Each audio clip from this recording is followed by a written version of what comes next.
안녕하세요, 여러분. 반갑습니다.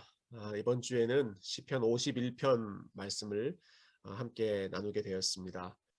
저희가 매주 시편에 있는 유명한 말씀들을 선별해서 같이 말씀을 읽고 또 그 말씀을 가지고 함께 기도하는 그 주제로 이번 가을 학기를 진행하고 있습니다. 시편 1편 복 있는 삶에 대해서 함께 나누고 기도했고요. 또 시편 3편 우리의 두려움을 가지고 하나님 앞에 기도하는 것, 시편 8편은 하나님이 창조하신 그 사실을 기억하면서 하나님을 찬양하는 그러한 기도로 또 함께 훈련했는데요. 오늘 함께 묵상할 시편 51편은 시편에 있는 아주 대표적인 참회시, 본인의 죄를 고백하며 회개하며 하나님의 은혜를 구하는 시편입니다. 시편 51편 처음 시작하는 제목에 보면 이 시가 기록된 상황이 나와 있습니다. 다윗의 시, 인도자를 따라 부르는 노래. 다윗이 밧세바와 동침한 후 선지자 나단이 그에게 왔을 때, 이때 기록된 시가 시편 51편입니다. 저자는 다윗이고요. 이 설명을 보면 참 놀라운 사실을 두 가지 우리가 발견할 수 있습니다. 어, 어떤 부분이 참 놀라운가? 첫 번째는 다윗이 밧세바와 동침하는 일을 범했다라고 하는 것이죠. 예. 자기의 아내가 아닌 부하의 아내였던 밧세바와 동침하고 같이 잠을 자고, 그리고 그 사건을 덮기 위해서 여러 가지 거짓말을 꾸미고, 심지어는 그 아내의 남편이었던 우리아라고 하는 사람을 죽이기까지 하는 아주 악한 일을 다윗이 범했습니다. 여러분, 다윗은 정말 하나님을 늘 가까이 하고 예배하고 사랑하고 참 하나님의 은혜를 누구보다 많이 경험했던 사람이지 않습니까? 그러나 그런 다윗이라고 하더라도 이러한 엄청난 일을 범할 정도로 범할 수 있는 연약한 인간에 불과했다라고 하는 사실이 가장 먼저 우리에게 경각심을 안겨줍니다. 또 한 가지 놀라운 사실은요. 그 일이 일어난 이후의 사건인데요. 밧세바와 동침한 후 선지자 나단이 그에게 왔을 때라고 하는 설명이 덧붙여져 있죠. 다윗이 이런 범죄를 행했을 때 하나님께서 선지자 한 사람, 나단이라고 하는 선지자를 다윗에게 보내서 다윗이 이러이러한 엄청난 죄를 범한 것에 대해서 책망하셨습니다. 아주 부끄럽게 아주 의미가 풍성한 그러한 비유를 들어서 다윗의 마음을 괴롭게 하고, 다윗이 참 얼굴을 들 수 없을 정도로 아주 통렬하게 다윗을 책망합니다. 죄를 지적하는 것이죠. 무엇이 놀라운가?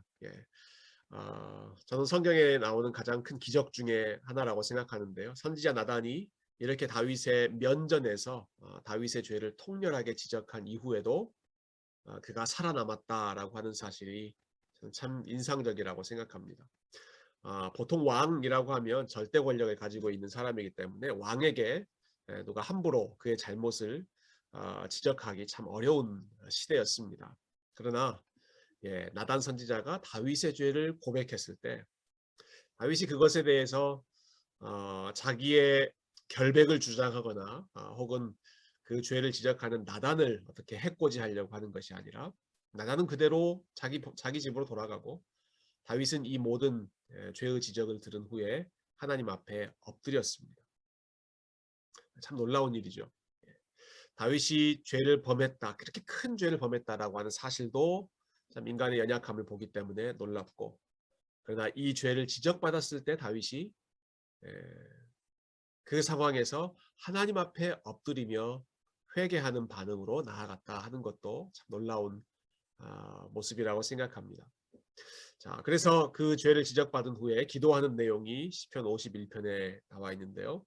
간단하게 좀 살펴보겠습니다. 1절과 2절 보시면 하나님이여 주의 인자를 따라 내게 은혜를 베푸시며 주의 많은 긍휼을 따라 내 죄악을 지워주소서. 나의 죄악을 말갛게 씻으시며 나의 죄를 깨끗이 제하소서. 하나님께서 자신의 죄를 용서해 주시기를 간구하는 그런 기도입니다. 예. 이러한 기도를 드렸다라는 것은 하나님의 인자하심, 하나님은 자비가 풍성하시다라는 사실을 그가 신뢰하고 하나님 앞에 나아갔다라는 것을 보여주겠죠. 이어지는 내용에 보면 다윗이 이 상황에서 죄를 얼마나 깊이 생각하고 또 죄를 얼마나 심각하게 바라보았는지를 알 수 있는데요. 3절에서 다윗이 이렇게 고백합니다. 무릇 나는 내 죄과를 아오니 내 죄가 항상 내 앞에 있나이다. 네. 자신의 삶을 돌아보니까 언제나 자신이 죄인이었다라는 사실을 다윗이 깨닫습니다. 지금 뭐 바세바와의 사건, 이 스캔들이 있었던 그 순간에만 내가 죄인이라고 고백하는 것이 아닙니다. 내 죄가 언제나 내 앞에 있었습니다. 항상 죄의 유혹 앞에 노출되어 있었다라는 것이죠. 4절에서는 이렇게 고백합니다. 내가 주께만 범죄하여 주의 목전에 악을 행하였사오니 주께서 말씀하실 때 의로우시다 하고 주께서 심판하실 때에 순전하시다 하리이다. 이 4절은 다윗이 이 죄의 문제를 가장 본질적으로는 하나님과의 관계에서 이해하고 있다는 사실을 보여줍니다. 다윗이 지금 직접 범죄한 대상은 바세바, 여성에게 범죄를 범했고, 그리고 그의 아내였던 우리아를 죽임으로써 우리아에게 살인을 범하는 사람에게 범죄한 것이 1차적인 상황이었지만, 그러나 그보다 더 깊이 다윗은 내가 궁극적으로는 주님께 범죄했습니다. 여기 주께만 범죄했다라고 하는 말은 내가 다른 사람에게는 괜찮습니다. 뭐 본인의 행동을 변명하려고 하는 그러한 말이 아닙니다. 그보다 더 먼저 내가 바세바에게 죄를 범했고 우리아에게도 죄를 범했지만 그보다 더 먼저 나는 주님께 죄를 범했습니다. 그리고 주의 목전에 악을 행하였습니다. 하나님 앞에서 본인이 행한 것을 가장 중요하게 중대하게 의식하고 있는 것이죠. 그래서 다윗이 이어서 주께서 말씀하실 때 의로우시다 하고 주께서 심판하실 때 순전하시다 하리이다.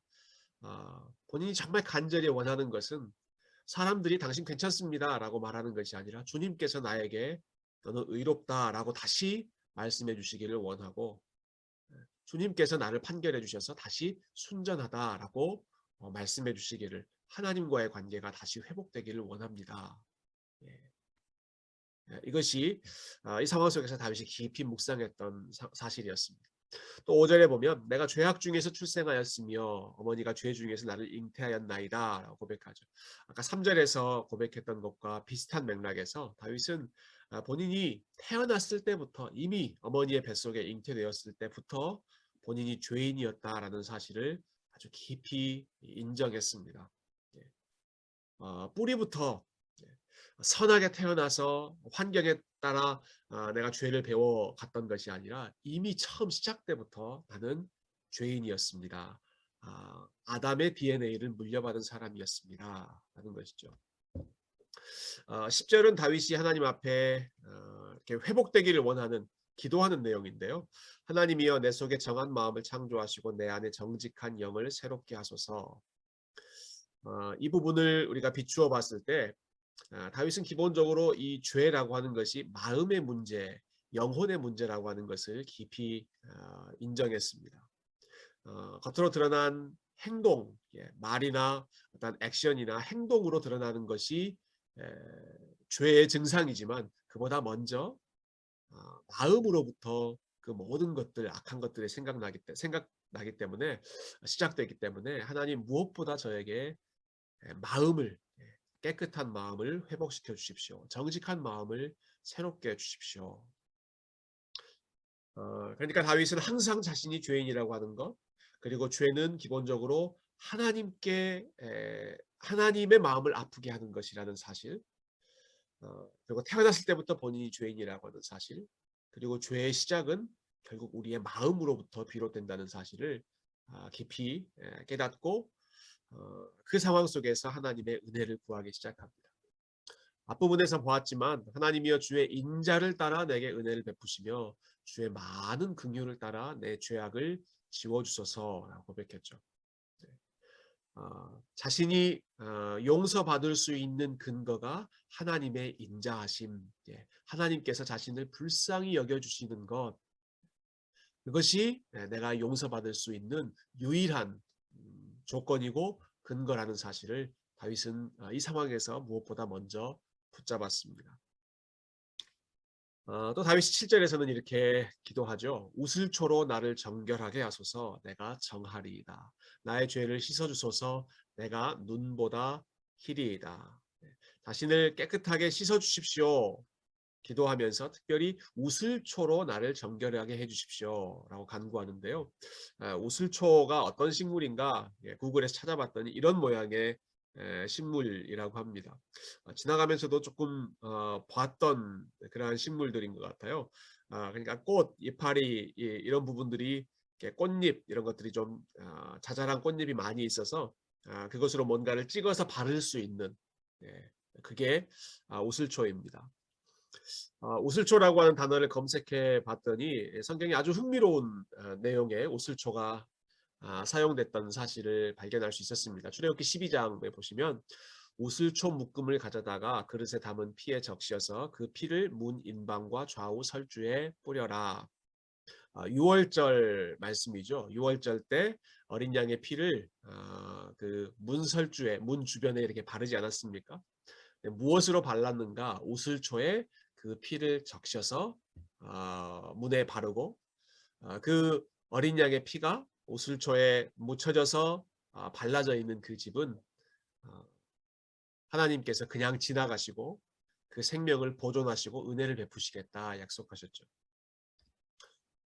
나중에 레위기에 보면 어떤 사람이 예, 몸이 부정해지고 여러 가지 질병 때문에 혹은 시체를 만지거나 여러 정결법을 위반한 것으로 인해서 부정해졌을 때 그 사람을 다시 회복시키는 그런 과정에서도 우슬초가 사용되었습니다. 물과 또 새의 피 이것이 섞여져 있을 때 그것을 발라서 정결함을 받아야 할 사람에게 발라주는 것이 바로 우슬초였습니다. 신약성경 가보니까요. 요한복음 19장에 우리 예수님 십자가 달리신 사건에도 우슬초가 등장하더라고요. 거기 신포도주가 가득히 담긴 그릇이 있는지라 사람들이 신포도주를 적신 해면을 우슬초에 메어 예수의 입에 대니, 예수님께서 내가 목마르다라고 말씀하셨을 때 사람들이 신포도주 먹을 수 없는 그런 쓰디쓴 포도주를 갖다 주죠. 그때 전달했던 것이 우슬초였습니다. 예수님께서 우슬초에 묻혀져 있는 그 신포도주를 맛보셨다 하는 것도 참 흥미로운 부분인 것 같아요. 그러니까 다윗이 하나님 우슬초로 나를 정결케 해 주십시오라고 했을 때는 아마 다윗은 출애굽기의 그 6월절 사건도 기억했을 것이고 또 레위기에 나오는 정결하지 못한 사람이 정결하게 될 수 있는 그러한 과정, 하나님의 말씀에 기초한 하나님의 은혜에 기초한 그러한 모든 과정을 기억하면서 이러한 기도를 드렸을 것입니다. 하나님 어린 양의 피로 그리고 정결한 물로 저를 깨끗하게 회복시켜 주십시오 라는 기도 있죠. 다윗의 기도를 조금 더 살펴보겠습니다. 하나님이여 내 속에 정한 마음을 창조하시고 내 안에 정직한 영을 새롭게 하소서.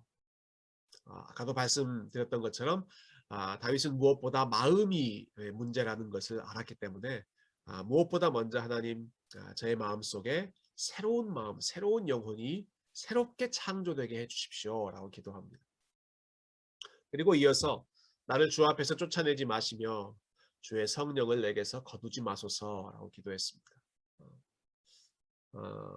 지금은 우리 예수 그리스도를 우리가 믿을 때 성령님께서 우리 안에 들어오시고 우리 안에 함께 계시는 성령님은 절대로 떠나지 않겠다라고 약속하셨습니다.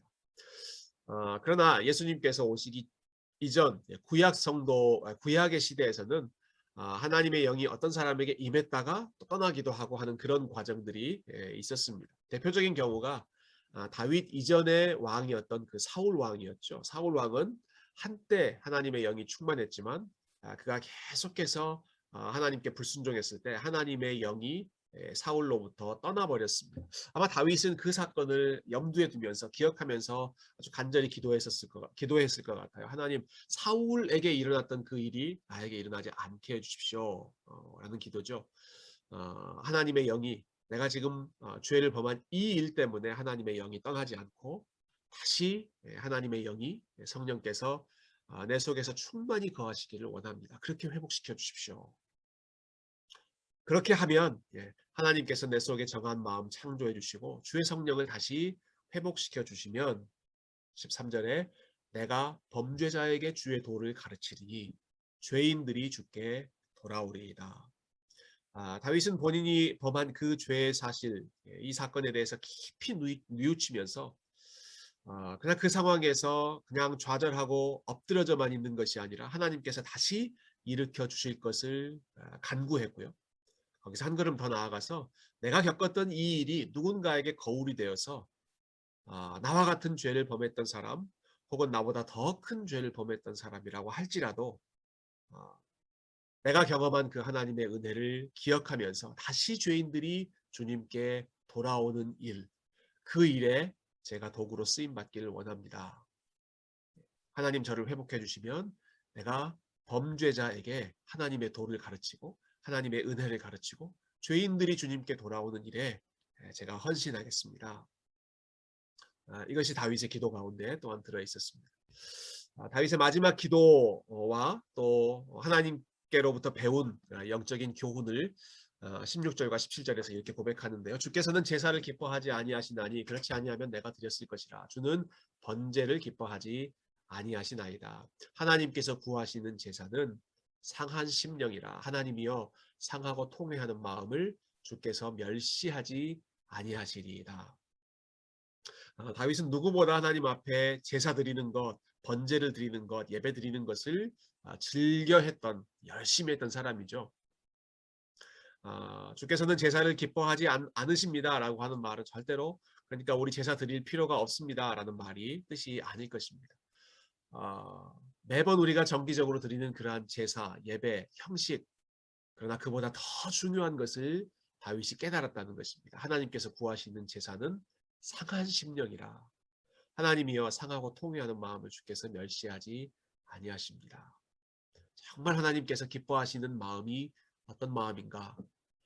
삶이 온전하고 삶이 완벽해서 참 본인의 의로움을 내세우며 하나님 앞에 당당하게 나아가는 것이 아니라 오늘 다윗이 보여준 것처럼 하나님 저는 죄인입니다. 항상 죄인이었습니다. 주님 앞에서 내가 죄를 범했습니다. 어머니의 뱃속부터 나는 죄인이었습니다. 마음속부터 모든 것이 다 악한 것밖에 없습니다. 그러나 하나님께서 나에게 다시 한번 은혜를 베풀어 주시면 내가 주의 구원을 찬양하고 하나님의 은혜를 높이고 많은 사람들이 죄의 문제로 인하여 고민하고 있는 많은 사람들이 하나님께로 돌아오는 일에 제가 헌신하기를 원합니다. 저의 삶을 그렇게 회복시켜 주십시오. 하나님은 상한 심령을 기뻐하시는 분이십니다. 여러분 이 다윗의 마음을 저희가 함께 다시 기억하고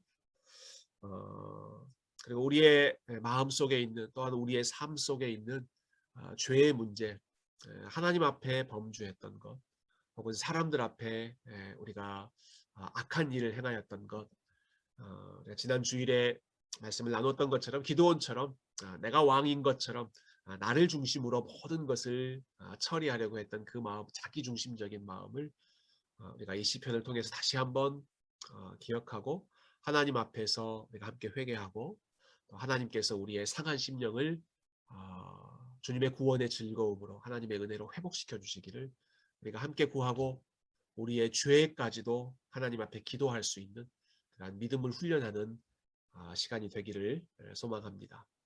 이 말씀으로 함께 은혜를 나누고 또 하나님께 영광 돌리고 함께 기도하는 우리 셀 모임 되시기를 축복합니다. 감사합니다.